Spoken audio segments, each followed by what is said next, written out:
Mashujaa hii leo ni kama vile wamepanda mtumbwi wa vibwengo, maana wametembezewa dozi zito kutoka kwa miamba Yanga Sports Club, chuma 6 kwa nunge kwenye dimba la KMC ndani ya dakika 90. Mchezo ulianza kwa upande wa Yanga kuwa na pressure ya hali ya juu kwa kupeleka mashambulizi mazito kwenda kwenye timu ya Mashujaa. Tuliweza kushuhudia bao 3 zikipatikana kwenye kipindi cha kwanza cha mchezo, lakini pia kwenye kipindi cha pili cha mchezo zimeweza kutoka bao 3. Kwa upande wa magoli ambao klabu ya Yanga wameweza kuyafunga kwenye mchezo kati yao dhidi ya timu ya Mashujaa, mabao yamefungwa na wachezaji mbalimbali, huku bao la kwanza kabisa likifungwa na mchezaji Mohamed Damaro kwenye kipindi cha kwanza cha mchezo, pasi murwa ikitoka kwa Dickson Job, lakini bao la pili likifungwa na mchezaji Duke Ogabuya, lakini pia bao la tatu likifungwa na mchezaji Pacome Zouzoua, fundi wa boli, akiwaandikia bao la tatu timu ya Yanga na kufanya mpaka mapumziko Yanga awe kifua mbele anaongoza mchezo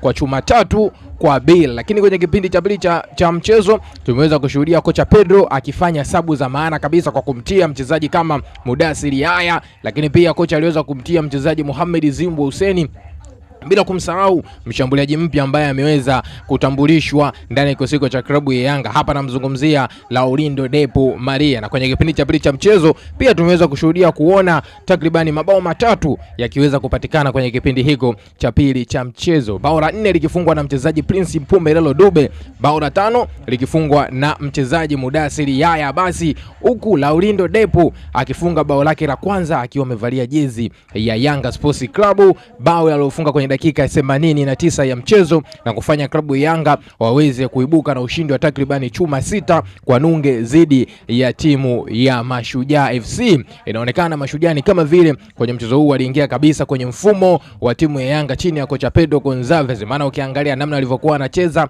lakini pia klabu ya Yanga walivyoweza kutengeneza nafasi zao na kuweza kujipatia mabao, unaweza ukaelewa kitu gani ninakizungumza hapa. Klabu ya Yanga imeonekana kufanya maboresho makubwa katika kikosi chao hiko, ukiangalia namna ambao vile walikuwa wanacheza ndani ya dakika 90 kati ya Yanga Sports Club dhidi ya timu hiyo ya Mashujaa. Lakini kubwa kuliko ni sajili ambazo zimeweza kusajiliwa kwenye kipindi cha dirisha dogo la usajili na kuweza kuonekana ndani ya timu hiyo ya Yanga Sports Club. Hapa nazungumzia wachezaji watatu, si wengine bali ni Mohamed Damaro ambaye aliweza kuanza moja kwa moja kwenye kikosi cha kwanza cha timu ya Yanga katika eneo la kiungo, lakini pia hapa namzungumzia mchezaji Aaron Okero ambaye naye aliweza kuanza kwenye kikosi cha kwanza cha klabu ya Yanga na bala lake tumeweza kuliona kweli akifanya mikimbio ya hatari, lakini pia akipiga crosses za hatari na free kick za hatari, bila kumsahau Laurindo Depo Maria, mshambuliaji ambaye ferusi tu ya dakika ametosha kuandika bao lake la kwanza na kuiandikia timu ya Yanga bao la 6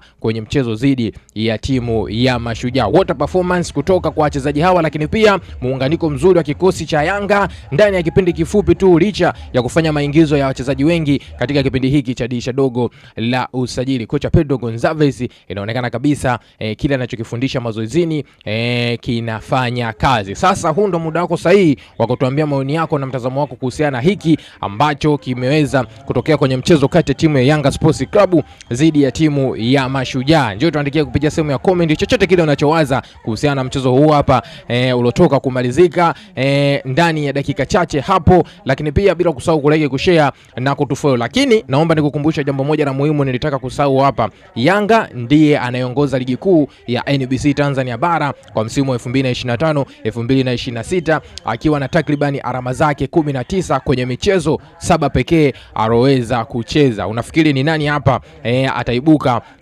na ubingwa wa ligi kuu ya NBC Tanzania bara kwa msimu wa mwaka 2025-2026? Unavyoangalia timu hizi jinsi zinavyopambana kwenye kupata alama 3 muhimu kila mchezo. Dondosha comment yako hapo bila kusahau kulike, kushare na kutufollow.